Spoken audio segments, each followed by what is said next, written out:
All right, today we're going to peel back the curtain on an elite infantry battalion from the Bangladesh Army. This is a unit with a serious reputation for excellence and, get this, a truly compelling nickname, the Ideal Tigers. So what does it take to be called ideal? Let's find out. I mean, just think about that word for a second. Ideal. It's not just a cool name. It suggests a standard, a level of perfection that everyone else is chasing.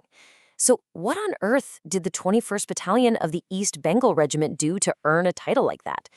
We're about to get into it. Okay, so first things first, let's establish exactly who we're talking about and get to the bottom of that seriously impressive nickname.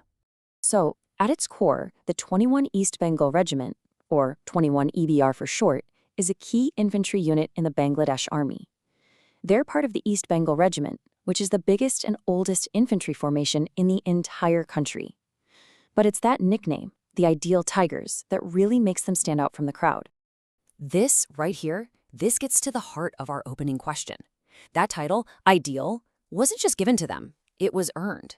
We're talking about a unit that was always, and I mean always, at peak operational readiness.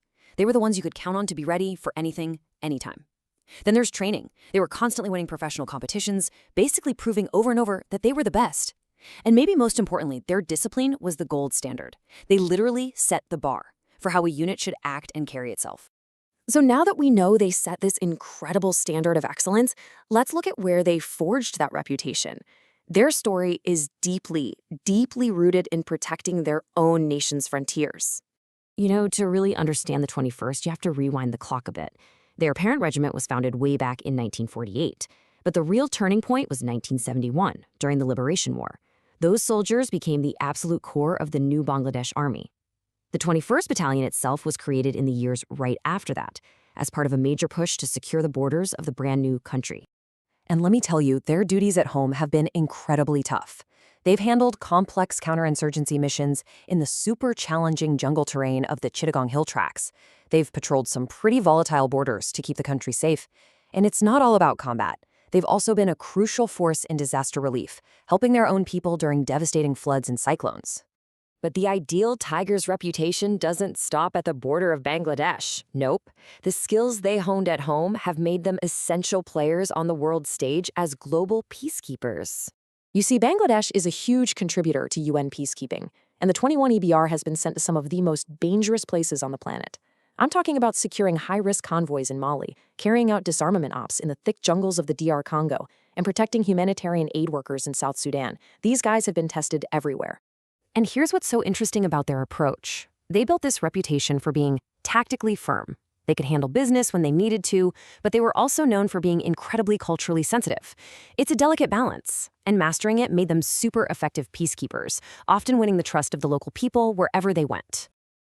Okay, so we've seen what they do. Now let's go inside the Tiger's den and really understand how this unit is put together and what makes them tick. First off, let's just get a sense of the scale here. A battalion like the 21st EBR is made up of roughly 850 soldiers. That's the core fighting unit. Big enough to pack a punch, but still nimble enough to move fast. So how is that 850-person team organized? Well, it's a highly efficient system. You've got the battalion headquarters. That's the brain of the operation. Then you have the 4 rifle companies, Alpha, Bravo, Charlie, and Delta. They're the muscle. Backing them up is a support company with the heavy weapons, like mortars. And holding it all together is the admin company, which handles everything from food and fuel to medical care. Every single piece is vital. And within that whole structure, you basically have 2 key groups.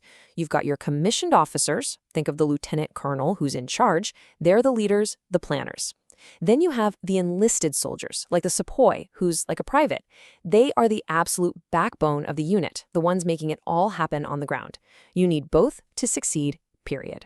You know, a unit's identity is also built on its symbols, and the Ideal Tigers have some powerful ones. Their motto, courage, discipline, honor, says it all, right? The Bengal tiger emblem is just a perfect symbol of strength. Their colors reflect the nation they fight for, and that distinctive maroon beret makes them instantly recognizable. So, you add all of this up, their history, their tough missions, their structure, their symbols, and it builds one heck of a legacy. Let's wrap this up by looking at the total impact of an ideal unit like the 21 EBR. Their impact really hits on 3 different levels. At the national level, they're the model unit, the benchmark for defense and discipline. On the international level, they're a highly decorated force that has seriously boosted Bangladesh's reputation as a top-tier peacekeeper. And then at the community level, back home, they're often the first ones there when disaster strikes. And look, it's not just me saying it. The professionalism of units like the Ideal Tigers on the world stage directly impacts their country's standing. This quote really hits the nail on the head. It's proof of the incredibly high standards they maintain, no matter where in the world they are. And that brings us to the future. The world is changing fast. The nature of conflict, of peacekeeping, it's all evolving. And it leaves us with a really fascinating question to think about. As these global threats continue to shift, what new challenges, what new missions will end up defining the next generation of the Ideal Tigers?